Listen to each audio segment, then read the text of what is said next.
India रंगों, पुरानी wisdom और रिच हिस्ट्री का देश। हजारों सालों से इंडियन सबकॉन्टिनेंट सभ्यता का पालना रहा है, एक यूनिक और गहरी कल्चर को पोषित करता हुआ। ऊंचे हिमालय से लेकर कन्याकुमारी की दक्षिणी नोक तक इंडिया की कहानी एक एपिक सागा की तरह अनफोल्ड होती है, जो ट्रायम्फ्स, स्ट्रगल्स और एंड्यूरिंग वैल्यूज से भरी है। हमारा जर्नी शुरू होता है यह समझने से कि सिविलाइजेशन और कल्चर से हमारा क्या मतलब है। सिविलाइजेशन का मतलब है ह्यूमन सोशल डेवलपमेंट का एडवांस्ड स्टेज, जो आर्ट, साइंस और गवर्नेंस में प्रोग्रेस से मार्क्ड होता है। दूसरी तरफ कल्चर में किसी पार्टिकुलर नेशन, पीपल या ग्रुप के कस्टम्स, आर्ट्स, सोशल इंस्टीट्यूशंस और अचीवमेंट्स शामिल होते हैं। इंडियन सिविलाइजेशन दुनिया की सबसे पुरानी सिविलाइजेशंस में से एक है, जिसकी रूट्स ह्यूमन हिस्ट्री के शुरुआती दौर तक जाती है। इसने एम्पायर्स के राइज और फॉल, रिलीजन्स के बर्थ और आर्ट, लिटरेचर और फिलॉसफी के फ्लरिशिंग को देखा है। इंडियन कल्चर सदियों से बुनी गई एक वाइब्रेंट टेपेस्ट्री इस रिच हिस्टोरिकल लेगेसी को रिफ्लेक्ट करती है। हमारा यह देश डाइवर्स इन्फ्लुएंसेस का मेल्टिंग पॉट रहा है, उन्हें अब्सॉर्ब और असिमुलेट करके अपनी यूनिक आइडेंटिटी में ढालता रहा है।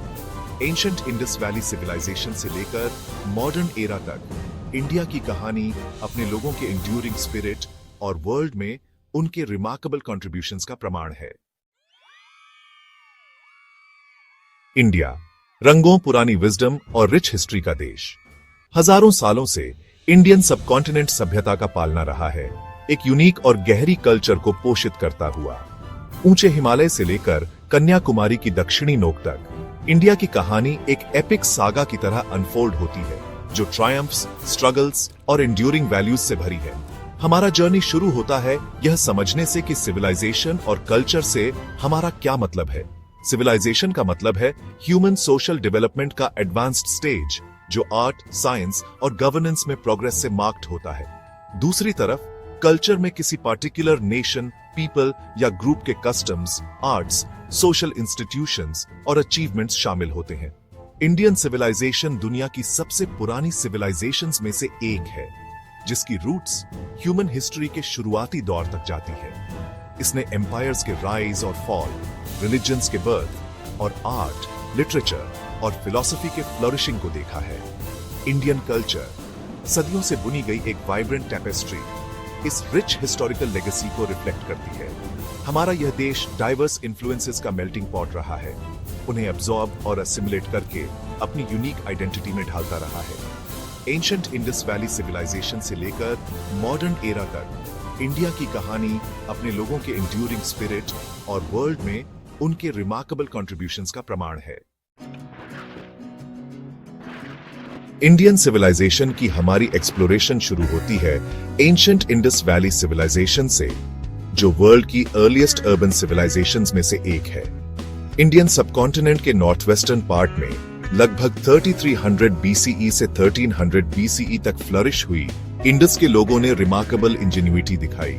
हराप्पा और मोहेंजोदड़ो जैसी साइट्स पर खुदाई से एक हाईली डेवलप्ड अर्बन कल्चर का पता चलता है, जिसमें planned cities, sophisticated drainage systems और रिमार्केबल क्राफ्ट्समैनशिप थी। रहस्यमयी स्क्रिप्ट्स वाले सील्स की डिस्कवरी एक ऐसी रिटन लैंग्वेज की ओर इशारा करती है जिसे अभी तक पूरी तरह से डिसाइफर नहीं किया गया है। लगभग 1500 बीसीई में एरियंस के आने और वैदिक सिविलाइजेशन के इमर्जेंस के साथ एक नया चैप्टर शुरू हुआ। वेदास, जो हिम्स, प्रेयर्स और रिचुअल्स का कलेक्शन है, अर्ली वैदिक लोगों के लाइफ, बिलीफ्स और सोशल स्ट्रक्चर में वैल्यूएबल इंसाइट्स प्रदान करते हैं। डार्मा या राइचस ड्यूटी, कार्मा जिसका मतलब एक्शन एंड कॉन्सिक्वेंसेस है, और मोक्षा यानी बर्थ और डेथ के साइकिल से लिबरेशन का कॉन्सेप्ट इसी एरा में इमर्ज हुआ, जिसने हिंदू फिलॉसफी की फाउंडेशन रखी।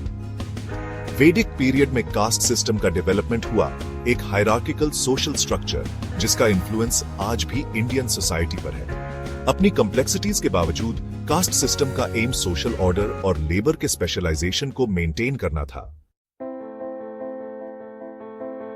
वैदिक पीरियड के बाद इंडिया ने कई किंगडम्स और एम्पायर्स के राइज और फॉल को देखा। मौर्यन एम्पायर, जिसे 4th सेंचुरी बीसीई में चंद्रगुप्ता मौर्य ने एस्टैब्लिश किया था, एक सिग्निफिकेंट टर्निंग पॉइंट था। उनके ग्रैंडसन अशोका द ग्रेट ने बुद्धिज्म को अपनाया और पीस और नॉन वायलेंस के प्रिंसिपल्स को दूर दूर तक फैलाया। गुप्ता एम्पायर, जिसे अक्सर इंडिया का गोल्डन एज माना जाता है, 4th और 6th सेंचुरी सीई के बीच फ्लरिश हुआ। इस एरा में आर्ट, लिटरेचर, साइंस और मैथमेटिक्स का रिमार्केबल फ्लावरिंग हुआ। डेसिमल सिस्टम, जीरो का कॉन्सेप्ट और एस्ट्रोनॉमी में एडवांसमेंट्स इस एरा की कुछ नोटेबल अचीवमेंट्स थीं। मुगल एम्पायर का रेन, जिसे 16th सेंचुरी में बाबर ने एस्टैब्लिश किया था, सिग्निफिकेंट कल्चरल सिंथेसिस लेकर आया।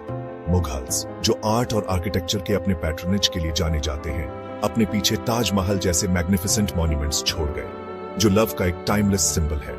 इन हिस्टोरिकल ट्रांजिशंस के दौरान इंडिया ने एक्सटर्नल इन्फ्लुएंसेस का सामना किया, जिसमें इस्लाम का आना और बाद में यूरोपियन पावर्स द्वारा कॉलोनाइजेशन शामिल है। हालांकि इंडियन सिविलाइजेशन ने रिमार्केबल रेजिलियंस दिखाई, इन चेंजेस को अडेप्ट करते हुए अपनी कोर वैल्यूज और ट्रेडिशंस को प्रिजर्व किया। Section 4 Beliefs and Philosophies Shaping the Indian Ethos। India Hinduism, Buddhism, Jainism और सिखिज्म जैसे मेजर रिलीजन्स का बर्थ प्लेस है। हिंदुइज्म, इनमें सबसे पुराना रिलीजन, केवल एक रिलीजन ही नहीं बल्कि जीने का एक तरीका है, जिसमें गॉड्स और गॉडेसेस का एक वास्ट पैंथियन, डाइवर्स बिलीफ्स और फिलोसॉफिकल स्कूल्स ऑफ थॉट शामिल हैं। बुद्धिज्म, जिसकी स्थापना सिद्धार्थ गौतमा द बुद्धा ने की थी, मेडिटेशन और 4 नोबल ट्रूथ्स के माध्यम से एनलाइटनमेंट की परस्यूट पर जोर देता है। जैनिज्म, एक और ancient Indian religion, non violence, self discipline और स्पिरिचुअल लिबरेशन की परस्यूट पर जोर देता है। सिखिज्म, जिसकी स्थापना 15th सेंचुरी में गुरु नानक ने की थी, गॉड की वननेस, इक्वालिटी और ह्यूमैनिटी की सर्विस की वकालत करता है। इन डाइवर्स रिलीजन्स और फिलॉसफीज ने इंडियन ईथोस को डीपली शेप किया है। टॉलरेंस, सभी लाइफ के लिए रिस्पेक्ट और स्पिरिचुअल ट्रूथ की परस्यूट पर जोर दिया है। Section 5 A Tapestry of Traditions, Festivals and Celebrations। Indian culture diverse traditions, festivals और सेलिब्रेशंस से बुनी गई एक वाइब्रेंट टैपेस्ट्री है। Diwali, the festival of lights से लेकर Holi, the festival of colours तक, हर सेलिब्रेशन जॉय, टुगेदरनेस और कल्चरल रिचनेस के स्पिरिट को रिफ्लेक्ट करता है। दिवाली, जो पूरे इंडिया में बड़े उत्साह के साथ मनाया जाता है, गुड ओवर इविल की विक्ट्री और लाइट ओवर डार्कनेस के ट्रायम्फ को सिंबलाइज करता है। घर दियास, ऑयल लैंप से इल्यूमिनेट होते हैं, फायर क्रैकर्स आसमान को लाइट अप करते हैं और लोग स्वीट्स और गिफ्ट्स एक्सचेंज करते हैं। होली, एक स्प्रिंग फेस्टिवल, कलर्स, लव और फॉरगिवनेस का एक जॉयस सेलिब्रेशन है। लोग प्लेफुली एक दूसरे पर कलर्ड पाउडर और पानी डालते हैं, जो इनहिबिशंस को शेड करने और यूनिटी को एम्ब्रेस करने का साइन है। ये फेस्टिवल्स साल भर में मनाए जाने वाले काउंटलेस अदर्स के साथ लोगों को एक साथ लाते हैं, कम्युनिटी बॉन्ड्स को स्ट्रेंथन करते हैं और कल्चरल ट्रेडिशंस को फ्यूचर जनरेशंस तक पहुंचाते हैं। Section 6 unity in diversity, the essence of India. India, जिसे अक्सर सिर्फ एक कंट्री की बजाय एक सबकॉन्टिनेंट कहा जाता है, लैंग्वेजेस, रिलीजन्स, कल्चर्स और ट्रेडिशंस की एक रिमार्केबल डाइवर्सिटी को एनकम्पस करता है। बर्फ से ढके हिमालय से लेकर कोस्टल प्लेन्स तक, राजस्थान के डेजर्ट से लेकर केरल के लश बैकवाटर्स तक, इंडिया का लैंडस्केप उतना ही डिवर्स है जितना इसके लोग। इस डिवर्सिटी के बावजूद एक अंडरलाइंग यूनिटी है जो इस नेशन को एक साथ बाइंड करती है। यह यूनिटी यूनिफॉर्मिटी के बारे में नहीं है, बल्कि डिफरेंट कल्चर्स, लैंग्वेजेस और बिलीफ्स की रिचनेस को एम्ब्रेस और सेलिब्रेट करने के बारे में है। यूनिटी इन डिवर्सिटी का कॉन्सेप्ट सिर्फ एक स्लोगन नहीं है, बल्कि इंडिया में एक लिव्ड एक्सपीरियंस है। यूनिटी का यह स्पिरिट इस बात में रिफ्लेक्ट होता है कि कैसे इंडियंस फेस्टिवल्स को एक साथ सेलिब्रेट करते हैं, डेमोक्रेटिक प्रोसेसेस में पार्टिसिपेट करते हैं और नेशन की प्रोग्रेस में कंट्रीब्यूट करते हैं। यही यूनिटी इन डाइवर्सिटी इंडिया को ट्रूली यूनिक और वाइब्रेंट बनाती है। Section 7 conclusion, a legacy to cherish. जैसे ही हम इंडियन सिविलाइजेशन और कल्चर की अपनी एक्सप्लोरेशन को कंक्लूड करते हैं, उस एंड्यूरिंग लेगेसी को रिकॉग्नाइज करना एसेंशियल है जो यह एंशिएंट लैंड वर्ल्ड को ऑफर करती है। अपने स्क्रिप्चर्स की प्रोफाउंड विजडम से लेकर अपने आर्ट और आर्किटेक्चर की इंट्रिकेट ब्यूटी तक, अपने पास्ट के साइंटिफिक एडवांसमेंट से लेकर प्रेजेंट के टेक्नोलॉजिकल इनोवेशंस तक, इंडिया इंस्पायर और इन्फ्लुएंस करता रहता है।